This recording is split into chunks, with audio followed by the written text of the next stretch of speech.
한동훈 비대위원장은 거짓말로 국민을 속이려 하지 마십시오. 김건희 여사가 도이치모터스 주가 조작을 통해 23억 원의 차익을 얻었다는 검찰 보고서 내용에 대해 한동훈 비대위원장이 옛날 문재인 정권에서 나온 문서라고 했습니다. 오히려 4천만 원을 손해봤다고 윤 대통령이 거짓말했지만 김건희 여사가 23억 원의 차익을 얻었다는 검찰의 종합의견서는 2022년 12월 30일 작성된 것입니다. 2022년 12월에 대한민국 대통령이 누구입니까? 문재인입니까? 윤석열입니다. 윤석열 대통령은 22년 5월 10일 취임했고 한동훈 비대위원장은 같은 해 5월 17일 윤석열 정부 법무부 장관에 취임했습니다. 한동훈 장관은 취임하자마자 대대적인 검찰 인사를 단행했습니다. 그러므로 2022년 12월 검찰의 종합의견서는 문재인 정권의 검찰이 작성한 것이 아니라 윤석열 정권의 검찰이 만든 것입니다.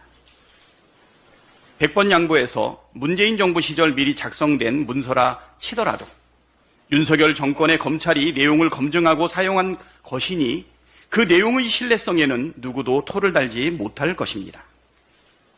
더욱이 의견서를 쓰기에 앞서 한국거래소에 이상거래 심리 분석까지 의뢰한 검찰이 사실과 다른 내용을 적었다면 그 말은 곧 윤석열 검찰이 정말 무능하다는 뜻 아닙니까?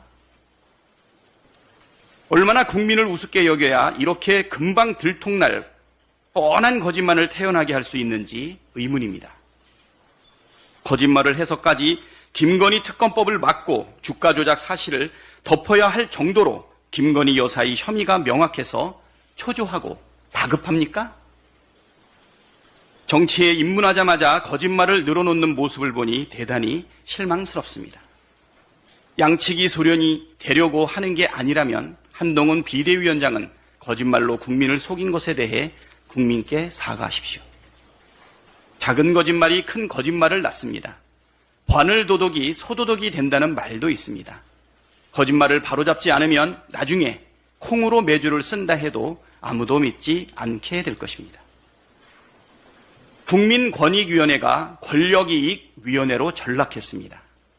권익위가 이재명 대표가 부산에서 피스된 뒤 헬기로 이송된 것을 두고 특혜가 있는지 없는지 조사하겠다고 합니다. 어처구니가 없습니다. 소방청과 부산대병원, 서울대병원 측 모두 정상적인 절차를 밟아 이송했다고 하는데도 무슨 특혜가 있는 것처럼 몰아가고 있습니다.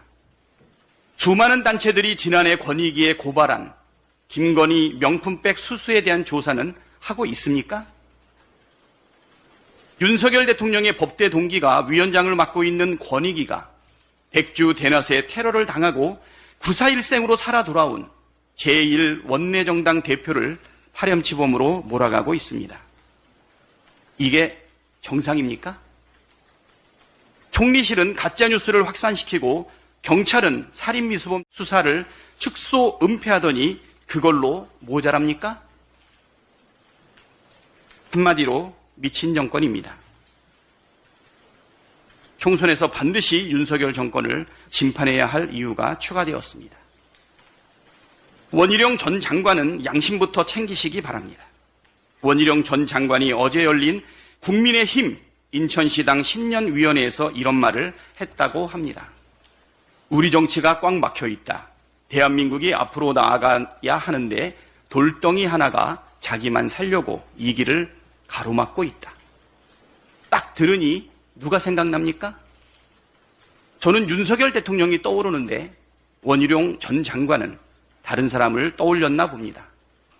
그런데 참 염치도 없습니다. 다른 사람 거론하기 전에 원희룡 전 장관이야말로 돌덩이, 아니 고속도로 한복판을 가로막고 있는 커다란 바위덩어리 아닙니까?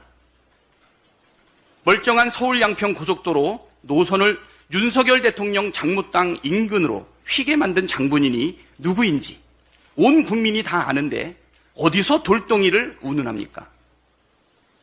특검 수사를 받아도 모자랄 판에 투사 행세하는 모습이 정말 볼썽사납습니다. 정치인 이전에 사람이 되어야 합니다. 양심이 있다면 자중하고 자숙하기를